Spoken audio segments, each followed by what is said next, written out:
Bienvenidos a una nueva inmersión profunda. Hoy vamos a arrancar planteando una de las paradojas más grandes y fascinantes de toda la historia humana. Imaginemos por un momento a alguien que decide huir de absolutamente todo. De todo y de todos. Exacto. Alguien que busca estar completamente solo, que corta lazos con la sociedad, se despide del mundo conocido y se esconde en el rincón más remoto y frío posible. Y sin embargo, sin quererlo para nada, por el puro accidente de su coherencia personal, termina iniciando un movimiento masivo. Un movimiento que transforma regiones enteras, claro. Ujú. Y que salva los cimientos de una civilización. A ver, parece el guión de una película épica, pero es historia real y documentada. Hoy tenemos sobre la mesa unas notas interesantísimas tituladas Episodio 35, San Romano de Condat, cuando el desierto se convierte en semilla. Están fechadas el 28 de febrero. Material buenísimo, por cierto. Sí, la verdad es que sí. Y nuestra misión en el análisis de hoy no es simplemente repasar la biografía de un ermitaño de hace 16 siglos. El objetivo real es descubrir cómo este concepto del silencio monástico nos da una lección sorprendentemente moderna sobre cómo el impacto real, eso que las fuentes llaman la verdadera fecundidad, nace muy a menudo de la ausencia total de ruido y de ambición. Y lo fascinante aquí es que, cuando revisamos el contexto de esta historia, nos damos cuenta de que no estamos ante la figura de un estratega brillante. Ni un líder carismático de estos de manual. Claro, nada de eso. San Romano allá por el siglo V no tenía un plan de negocios, ni una campaña de relaciones públicas, ni un mapa de expansión territorial. Fue un hombre cuya simple y radical coherencia cambió la historia espiritual y cultural de Occidente. Es crucial enmarcar esto desde el principio para la gente que nos escucha. No estamos analizando a un visionario que quiso cambiar el mundo. Sino alguien que preparó el terreno para que el mundo cambiara, precisamente porque su única intención original era retirarse de él por completo. Eso es. Bueno, vamos a desglosar esto, porque el punto de partida es verdaderamente radical y choca de frente con nuestra mentalidad actual. El material que estamos analizando es muy específico sobre lo que buscaba este hombre. Su deseo inicial se define como pura soledad con Dios. Nada más. Nada más. Romano anhelaba una vida retirada, enfocada exclusivamente en el silencio, la oración y la austeridad más absoluta. Y para lograrlo, no se fue a una villa tranquila en el campo, se retiró a las montañas del Jura. Para dar un poco de contexto geográfico, estamos hablando de la cordillera montañosa que hace frontera natural entre las actuales Francia y Suiza. Y no es un lugar de retiro vacacional, ¿eh? En aquella época era una zona de bosques densos, muy escarpada e implacable, con unos inviernos brutales donde la supervivencia misma ya era un reto diario. Claro, es el equivalente antiguo a apagar el teléfono móvil, destruir el router, cancelar todas las cuentas bancarias y de redes sociales y mudarse a una cabaña sin conexión en la cima de un pico nevado, donde nadie puede encontrarte. Iba buscando una sola cosa: aislarse por completo. Y en esa búsqueda extrema hay un detalle psicológico que revela una falta absoluta de ego, lo cual es quizá lo más revolucionario de su postura, especialmente si lo miramos con ojos modernos. Al repasar los apuntes sobre su vida, destacan dos ideas que son fundamentales para entender su motor interno. Se resumen que no buscaba seguidores, buscaba fidelidad. ¿Qué frase más potente? Mucho. Si conectamos esto con el panorama general de la búsqueda espiritual o del desarrollo personal en nuestra época, vemos que la verdadera autenticidad, la que practicaba Romano, carece por completo de agendas ocultas o de un público objetivo. Hoy en día, muchas búsquedas de bienestar o de paz interior tienen un fuerte componente de exhibición. Hay que publicarlo todo. Exacto. Existe una presión constante por mostrar a los demás lo equilibrados, iluminados o productivos que somos en nuestro retiro. Romano corta de raíz cualquier posibilidad de audiencia. Su fidelidad no requería testigos, ni validación externa, ni aplausos. Aquí es donde se pone muy interesante, porque la historia da un giro irónico que parece casi una broma del destino. Los registros históricos describen lo que se define como la fecundidad del ejemplo. El magnetismo de la coherencia llevada al extremo. Eso es. Resulta que cuanto más se escondía este hombre, cuanto más se adentraba en los bosques helados de las montañas del Jura para que lo dejaran en paz, más personas se enteraban de su existencia y comenzaban a peregrinar para unirse a él. Los textos de la época utilizan unas antítesis que son pura poesía, pero que reflejan hechos históricos literales. Afirman que el ermitaño se convirtió en abad y que el silencio se convirtió en monasterio. Es una belleza histórica. Totalmente. Pero a ver, quiero hacer de abogada del diablo un momento o al menos entender la logística de esto. Si alguien se esconde tan bien en el siglo V, en medio de la nada, sin internet, sin caminos asfaltados, en una época donde viajar era increíblemente peligroso por la caída del Imperio Romano, ¿cómo demonios se entera la gente de que está ahí arriba y decide unirse a él? Esa es una pregunta clave. Nos obliga a entender cómo funcionaba la transmisión de información y el liderazgo orgánico en la antigüedad. En una época de caos absoluto, donde las instituciones romanas colapsaban y la incertidumbre era la norma, la gente buscaba desesperadamente anclajes de estabilidad. Un pastor que pasaba por la montaña, un cazador que se perdía en el bosque, de repente se encontraba con un hombre que vivía en una paz inquebrantable, ajeno al pánico del mundo exterior. Y ese cazador bajaba al valle y lo contaba, claro. Exactamente. El rumor de que existía alguien verdaderamente libre, alguien que no tenía miedo, corría como la pólvora. Todo este crecimiento espectacular, esta transformación de un solo ermitaño en una comunidad gigante, ocurrió sin un solo plan estratégico y sin ningún proyecto expansionista. Esto plantea una reflexión inmensa sobre cómo entendemos el éxito o la influencia hoy en día. Claro, porque hoy tendemos a creer que cualquier crecimiento o impacto masivo debe ser diseñado en una pizarra, con un análisis de mercado, métricas de retención y todo eso. Y objetivos a corto y largo plazo. Sin embargo, el motor exclusivo de este movimiento monástico primitivo fue la pura coherencia personal.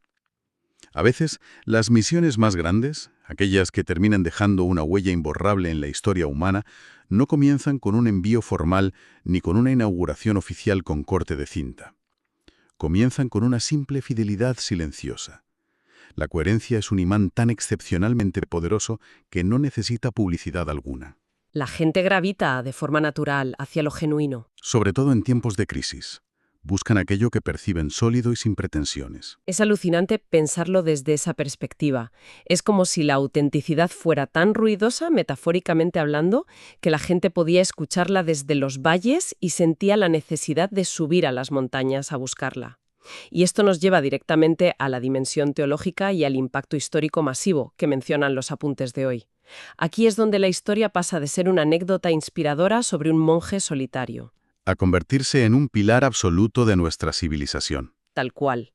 Los registros afirman que el monacato occidental fue la semilla de 4 cosas monumentales: cultura, evangelización, preservación del saber y renovación espiritual. Para dimensionar esto correctamente, primero hay que aclarar qué implica el monacato occidental. No estamos hablando solo de hombres rezando en cuevas. A partir del ejemplo de figuras como Romano, se empezó a gestar un sistema de comunidades organizadas bajo una regla de vida. Combinaban el trabajo físico extenuante con el estudio y la oración. Fue una innovación social y económica sin precedentes en Europa. Y es vital detenernos en la magnitud de esos 4 pilares que has mencionado. Cuando se habla de preservación del saber y creación de cultura, no es una exageración literaria. Sino un hecho empírico. Un hecho puro y duro. Vale, pero pasemos esto a lo concreto, al barro de la historia. ¿Cómo ocurre físicamente esa transición? Porque hay un salto enorme entre querer estar en silencio en la montaña y terminar fundando escuelas o salvando la literatura clásica. ¿Cómo el silencio de un hombre salva el disco duro de una civilización entera? Ocurre a través de los famosos scriptoriums o salas de copiado de los monasterios. Pensemos que el Imperio Romano se estaba desmoronando bajo el peso de las invasiones germánicas. Las bibliotecas de las grandes ciudades estaban siendo saqueadas, quemadas o abandonadas. La infraestructura educativa desapareció. Todo el conocimiento estaba en peligro de extinción. Absolutamente. Fue en estos espacios de retiro remoto, nacidos del silencio de Romano, donde los monjes se dedicaron pacientemente a copiar a mano, a la luz de las velas y sobre pergaminos, los manuscritos antiguos. Copiaron a los filósofos griegos, los tratados de ingeniería romana, las obras de literatura clásica, los textos médicos. Fueron literalmente los discos duros de respaldo de la civilización occidental. Y ojo, no solo preservaron libros. La renovación espiritual y la evangelización iban de la mano con la supervivencia práctica. Te refieres a que también enseñaban a la gente a sobrevivir, ¿no? Y conocimientos botánicos. Luego, enseñaban estas técnicas a las poblaciones locales que huían del caos de las ciudades, creando a su alrededor comunidades estables, aldeas y eventualmente nuevas ciudades. Es una pasada. Ese silencio original, esa necesidad de apartarse del mundo de San Romano, fue la tierra fértil e indispensable donde se sembró el conocimiento práctico e intelectual que moldearía todos los siglos posteriores de Europa. La escala de este impacto es, sinceramente, difícil de procesar. Lo leo en las notas y sigue pareciendo increíble. Lo que comenzó como retiro terminó transformando regiones enteras. Un hombre que solo quería que lo dejaran tranquilo para rezar en silencio en una montaña termina siendo el catalizador, la chispa inicial, para que la cultura no desaparezca en medio de uno de los mayores colapsos de la historia. Y aquí hay un concepto en las fuentes que me parece un misil directo contra nuestra forma moderna de pensar. Una frase contundente. La contemplación no es evasión, es fuente.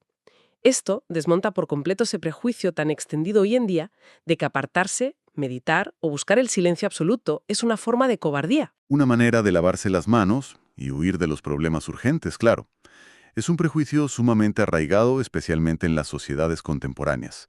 Solemos equiparar la inactividad física, o la ausencia de debate y ruido, con la falta de compromiso social o con la pura apatía. Sin embargo, la historia de las instituciones monásticas reescribe esa narrativa por completo. Al afirmar que la contemplación es fuente, se nos está diciendo que apartarse es, de hecho, ir al origen mismo de las soluciones. Hay un viejo principio que dice que no se puede dar de beber a otros si el pozo propio está seco. Magnífica analogía. El retiro de Romano a las montañas del Jura no era una huida asustada de la sociedad. Era una inmersión profunda en la fuente de la que luego beberían, literal y metafóricamente, todos los que se acercaran a él en busca de dirección. No es evadir la realidad, es anclarse en la realidad más profunda posible para adquirir la claridad necesaria que luego permitirá transformar el entorno. Entonces, ¿qué significa todo esto para nosotros hoy? Porque obviamente el mundo ha cambiado y no todos vamos a vender nuestras pertenencias y mudarnos a una cueva en los Alpes o en el Jura. El material que estamos repasando dedica una sección entera a la actualización de este concepto para la época actual, y el contraste que plantea es brutal. Hablan de nuestra actual cultura saturada de ruido, y vaya si lo está. Vivimos en una época donde el silencio casi genera pavor, donde hay una inercia patológica a llenar cada microsegundo de nuestra existencia con algo. Música, alertas de noticias, notificaciones vibrando en el bolsillo o vídeos cortos encadenados uno tras otro. Si conectamos la experiencia radical de San Romano con esta cultura nuestra tan hiperconectada y saturada de ruido constante, la lección es un choque frontal contra nuestros hábitos más básicos. Hoy en día padecemos lo que podríamos llamar la ansiedad de la visibilidad. Piensa en la presión laboral por mantener un perfil activo en plataformas, publicando reflexiones constantemente para demostrar que somos relevantes, o piensa en la ansiedad cotidiana que genera el doble check azul de las aplicaciones de mensajería. Esa presión tácita de que si has leído un mensaje tienes que estar disponible para responder al instante. Exactamente. El documento que analizamos es tajante al afirmar que, en este contexto de agotamiento mental, el silencio no es una pérdida de tiempo, lo define como una preparación de fecundidad. Y esto representa un cambio de paradigma total. Totalmente. Hemos sido condicionados desde muy pequeños para medir el valor de nuestro tiempo estrictamente en función de la productividad visible y mensurable. Si no estamos produciendo un documento, comunicando una idea en una reunión o consumiendo información, sentimos una especie de culpa, sentimos que estamos desperdiciando el día. Esa es la trampa del ruido constante. Pero la historia de la espiritualidad, y este análisis en particular, nos señala un patrón innegable a lo largo de los siglos. La idea de que Dios actúa primero en lo escondido. Podemos aplicarlo a la creatividad, al liderazgo o al desarrollo personal. Lo más vital, al igual que la semilla que se planta bajo la tierra, requiere de esa oscuridad absoluta, de esa soledad y de ese silencio para poder germinar. Si alguien desentierra la semilla todos los días para ver cómo crece, se la carga. La mata. Claro, necesita el anonimato del subsuelo antes de dar cualquier fruto visible que pueda alimentar a otros. Esa imagen de la semilla bajo tierra es perfecta para ilustrar lo que plantea el documento sobre actuar en lo escondido. Y esto lanza una reflexión enorme al aire para quienes nos escuchan mientras conducen, caminan o trabajan. Vivimos en una época que exige estar siempre en el escaparate, siempre produciendo, siempre documentando el proceso y compartiendo el resultado en tiempo real para buscar el me gusta o la validación ajena. A veces parece que si un logro no se ve y no se aplaude públicamente, es como si no existiera. Pero la historia de Romano rompe esa ilusión. Es un recordatorio vital de que tal vez atreverse a apartarse para cultivar ese silencio interior, para aburrirnos un poco, no es un lujo de privilegiados ni una pérdida de tiempo. Podría ser, sorprendentemente, el acto más productivo y preparatorio de todos. Es en ese espacio sin ruido de fondo donde realmente se forja la coherencia y la solidez de la que hablábamos al principio. Completamente de acuerdo.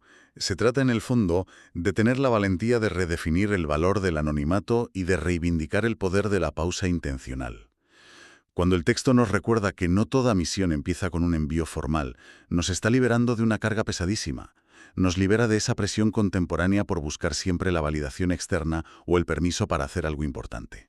Una liberación en toda regla. Así es.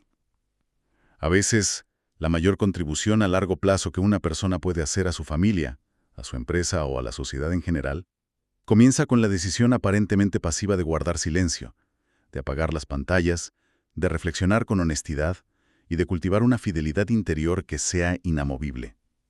Es la gran diferencia entre pasarnos la vida reaccionando espasmódicamente a los estímulos del momento, apagando fuegos, y aprender a responder a los desafíos con profundidad, desde una fuente interna que no se agota con el estrés externo. Para ir resumiendo un poco este fascinante viaje intelectual e histórico que hemos hecho hoy, resulta increíble y profundamente esperanzador ver cómo un retiro desesperado a las montañas del Jura, impulsado por una necesidad pura y dura de silencio en medio del fin de una era, terminó sentando las bases físicas e intelectuales para preservar todo el saber occidental. Es la demostración empírica, a través de los siglos, de que buscar esa conexión profunda, buscar la verdad sin agendas ocultas ni deseos de protagonismo, hace que la vida se vuelva fecunda sin siquiera intentarlo. Resulta que el ermitaño que huye del mundo harto del ruido termina salvando una parte crucial del mismo. Porque la coherencia absoluta atrae a los demás como un imán. Y porque la verdadera contemplación no destruye, sino que construye cimientos indestructibles. Y para anclar definitivamente esta idea en nuestra memoria, los documentos de hoy nos dejan un cierre bellísimo y muy contemplativo. Es lo que históricamente se conocía como un Memorandum Itineris. Para aclarar el término, era básicamente una nota de viaje, una especie de guía breve o máxima que los antiguos monjes y viajeros llevaban consigo para recordar el propósito fundamental de su camino espiritual, para no perder el norte. A ver, cuéntanos qué dice. Este texto resume perfectamente la gran paradoja que hemos analizado hoy, y conviene leerlo en su forma exacta. Dice así: Memora nostum, ex silentio nascitur fecunditas. Del silencio nace la fecundidad. Y concluye con una petición muy sencilla que recoge toda la esencia de la vida de este hombre. San Romano, enséñanos a buscar primero a Dios. Del silencio nace la fecundidad. Y para poner el punto final a esta exploración detallada de hoy, vamos a dejar una última idea flotando en el aire. Una pregunta construida sobre estas notas históricas, pero que nos toca de lleno a todos nosotros en nuestra realidad hiperconectada. Una pregunta absolutamente necesaria. Sí, como ha demostrado la historia, la verdadera fecundidad, las grandes obras y la preservación de la cultura nacen del silencio más absoluto, y si no toda gran misión en la vida requiere de un proyecto expansionista ruidoso, ¿qué impacto profundo, qué idea revolucionaria o qué proyecto vital podría estar ahora mismo asfixiándose bajo el ruido constante del día a día, de las notificaciones y las prisas? Simplemente esperando un momento de retiro intencional, de silencio real, para poder por fin echar raíces. Ha sido un verdadero placer desgranar toda esta historia y sus implicaciones hoy. Qué belleza es poder seguir descubriendo, cuestionando lo que damos por sentado y aprendiendo de fuentes históricas tan sorprendentes que aún tienen tanto que decirnos. Cuiden ese silencio interior y nos encontramos en el próximo análisis a